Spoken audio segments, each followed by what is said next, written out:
Hello, I'm the nostalgia critic. Hey, Craig. Remember it so you don't have to. We all liked Michael Jackson at some point, didn't we?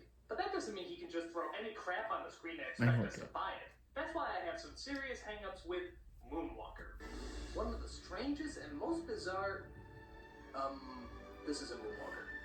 So, what the hell were up with those clips? Huh? Pagemaster? I never watched a Pagemaster. I did? Well, what was it about? Oh, yeah, the Home Alone kid, the reading adventure. Oh, Macaulay Culkin only be known by the Home Alone. Pagemaster! Yeah! What a memorable movie that was. Okay, by that total lack of memory, you can probably tell this movie didn't exactly leave much of an impact. And why should it? It's boring. Nothing's developed, nothing's structured, nothing's anything. It's pretty much just a film fart. It happens, it's unpleasant, but you forget about it just a few moments later. It was a strange attempt to try and get children to read more. A noble cause, but a botched up delivery. So, let's take a look at why the Pagemaster is not only dull, but why it's really dull. Let's take a look at our first problem. The producer, Ted Turner.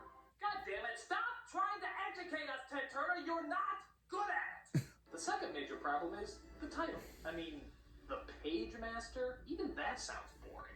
It sounds like a fake award you give out for a library's Employee of the Month. For not missing a single day's work, we knight you as the Pagemaster.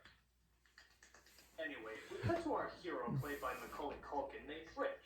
Oh god, not another Richie Rich movie. There's only so much Culkin I can take in a year! No, his name is Rich Tyler, and he's in trouble because he has one of the typical syndromes that every child movie character had in the 90s. Is it A, he's a geek, B, he's a scaredy cat, C, he's socially awkward, or D, all of the above? If you guess D, I apologize in advance. So as the credits roll, we see his father is upset because Richard seems to be more occupied with... It's Clifford Maine, Better Call Saul. I signed him up for Little League. He drove everybody crazy with statistics about how you can develop tumors from being hit in the head with a ball. Claire, he brought in a medical journal. And now I'm building him a tree house. In a tree he refuses to climb. I don't know. I just want to be a good father. But I just hate him so much! So to help him overcome his fears, we see his father tries to build Richard a treehouse. But that doesn't seem to work out very well. Look, solid as a rock. Dad, 8% of all household accidents involve ladders. Another 3%. Wow, I despise him already! Yeah. 11% probability here. Look, kid, you're not Al Gore. Stop throwing numbers around pretending they can hurt you. Rich.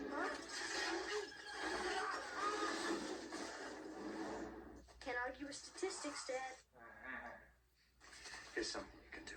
Go down to Gutman's hardware store, buy a pound of these. And stab yourself repeatedly with them. Dad! Son, you can't live your life based on statistics. Now, come on, buddy. You can do this. Alright, but if I get sucked into a contrived animated adventure, I'm blaming you. So we see Richard writing to the hardware store as apparently everything's trying to kill him for some reason. What? Oh. God is not pleased with you, Culkin. I will smite you before you make the Nutcracker movie. Getting even with Dad, I'm getting even with you. Good son, goodbye. Good son, goodbye. Yep. God tried to kill Culkin for making Good Son. Making the Good Son. That movie was bad, but... He comes across a librarian played by Vladimir Lenin, Christopher Lloyd, who tries to get to know him better. Who is the first guy? A little too much. You're in need of a fantasy. Nights. Look, all I want is Adventure, of course. You're a boy who loves adventure. No, that's not it. He's trying to... What is going on? Graveyard. I need an adult! It's horror for you, boy. I'm sure of it. Wow. Who I do... think we need a Sonic Says. Yeah.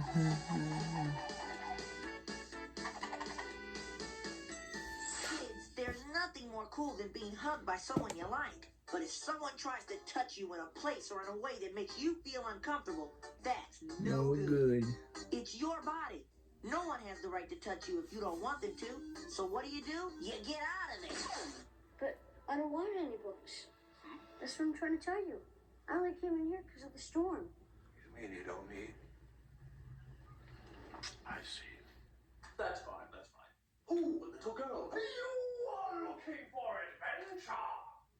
So Richard stumbles around and finds a ceiling full of images that I'm sure won't be reappearing in this movie. Yeah. But things suddenly go strange, imagine that, as the ceiling starts melting and filling up the room with colorful ooze. Okay. Oh no, it's turning into the what? It's turning into an elemental dragon from Ninjago.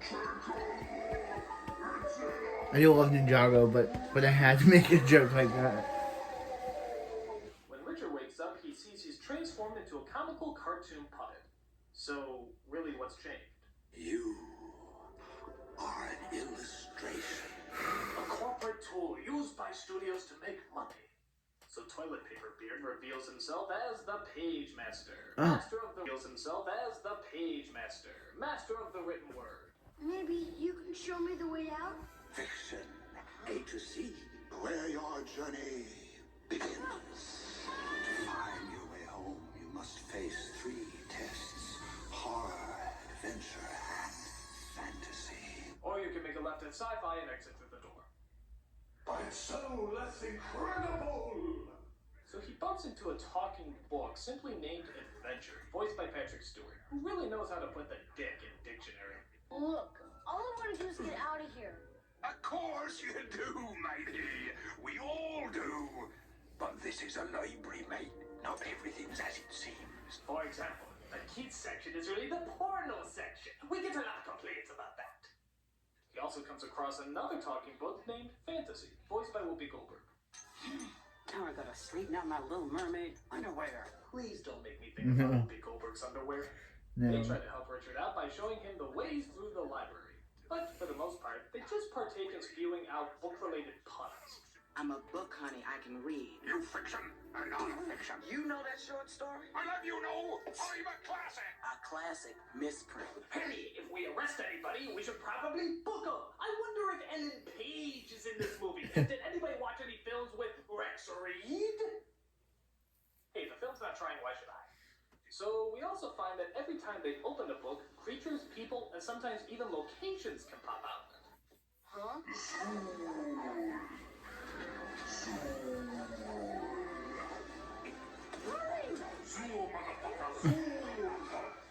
So they escape the dog by entering into the horror section, where all sorts of nasties await.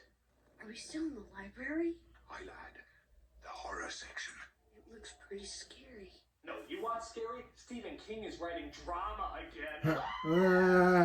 While they're in the horror section, they come across another book, confusingly enough named Horror. I'm afraid. Of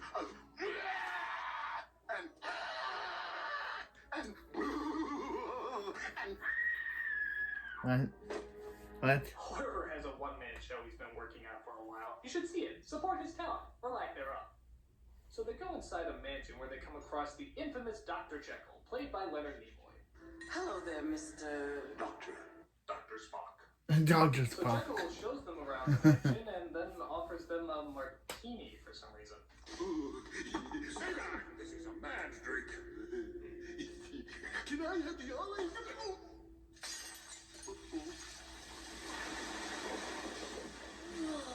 Oh, you got me. I was actually trying to give you acid. You see, it turns out I'm quite moody. And then Jekyll drinks the infamous potion, not really explaining why, as he slowly turns into the Incredible Hack. Dr. Jekyll? Dr. J? My name is Wait for the reveal. Mr. Hyde.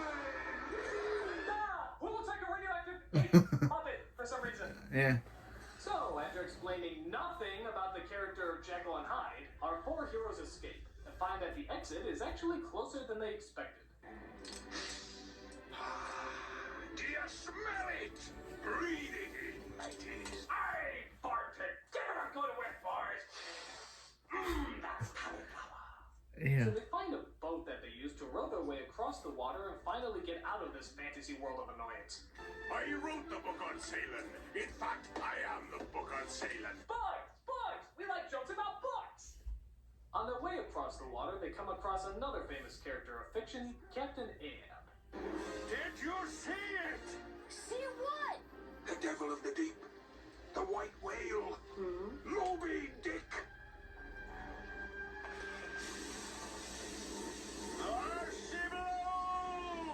What the hell? Did Charles Manson suddenly take over the animation?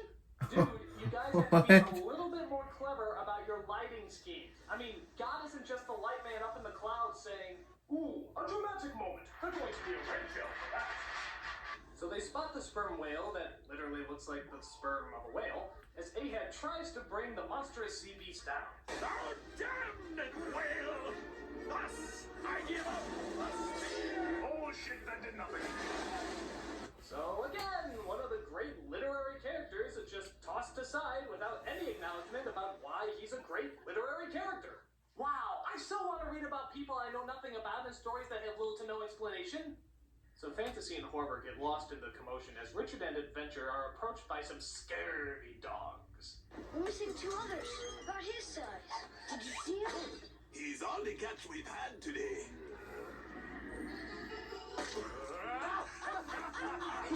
We just laugh at random. Generic villain henchmen just seem to do that.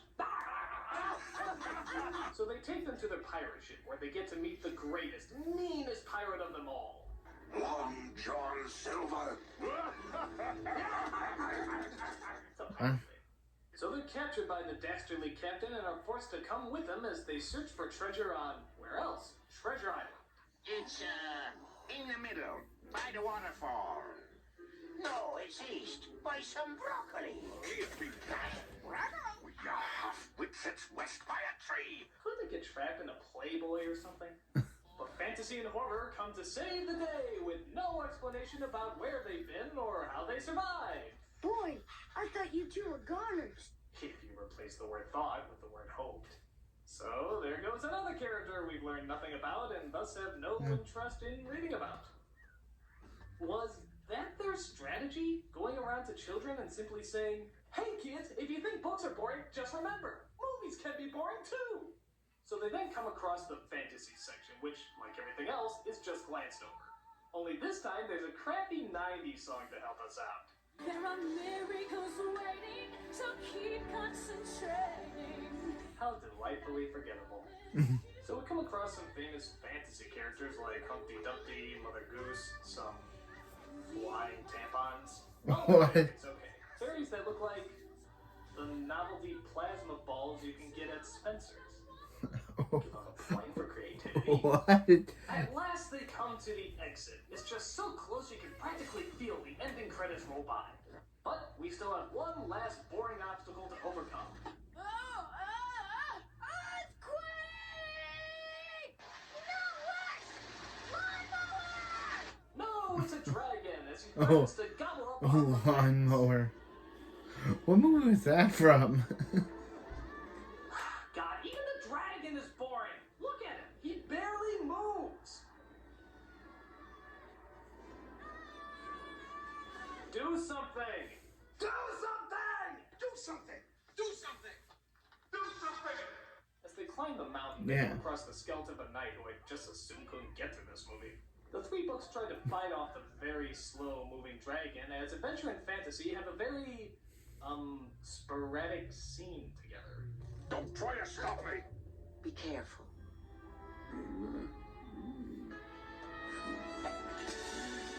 Where did that come from? This isn't the erotic section. How would you like to curl up with a good book?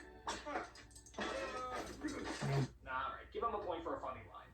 But as Adventure has trouble fighting off the dragon, Richard decides to go grave robbing as he rips the armor off of the dead knight. In fact, I want to know the knight's story. What the fuck happened to him? I bet it's a million times more interesting than this half-assed booking club. So Richard finally conquers his fears, acknowledges his bravery, and gets eaten alive. Wow, that was out of left field. Oh well, movie over. Ta-ta! Wait. He's still alive? How is that possible? You're in the belly of a dragon!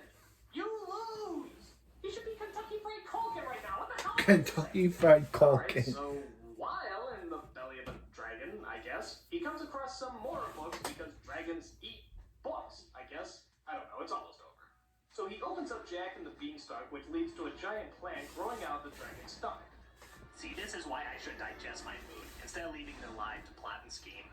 So they defeat the Yeah. dragon, sort of, not really, as they enter the exit that'll finally lead Richard back to the real world. And who should be there but the pagemaster himself? Wait, what? I know who he is. He's the guy who did all this to me. Yeah. Yeah. Do you have any idea what I've been through?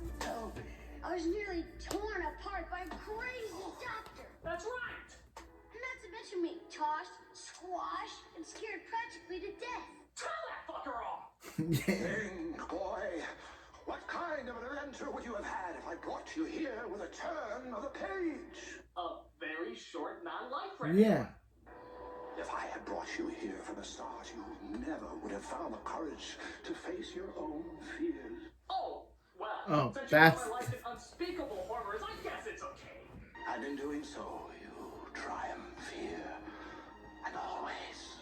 Yeah, like his fear of pirates, fear of whales, fear of scientific monsters. You know, all the things you'll have to battle in real life.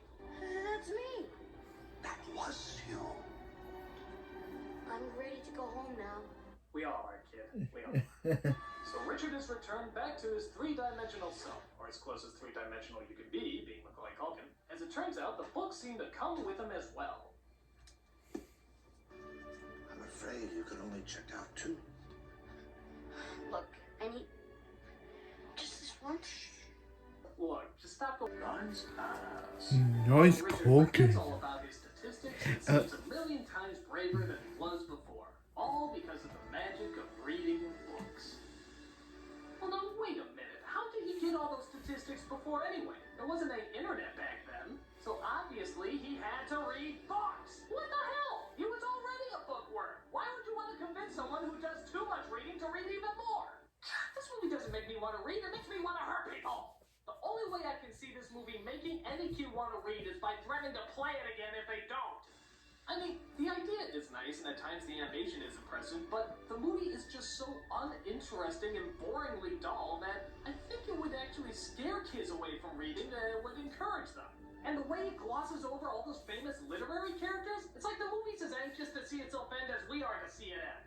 Well, the only upside to this movie, as you may have noticed before, is that, fortunately, forgetting about it is a very easy task.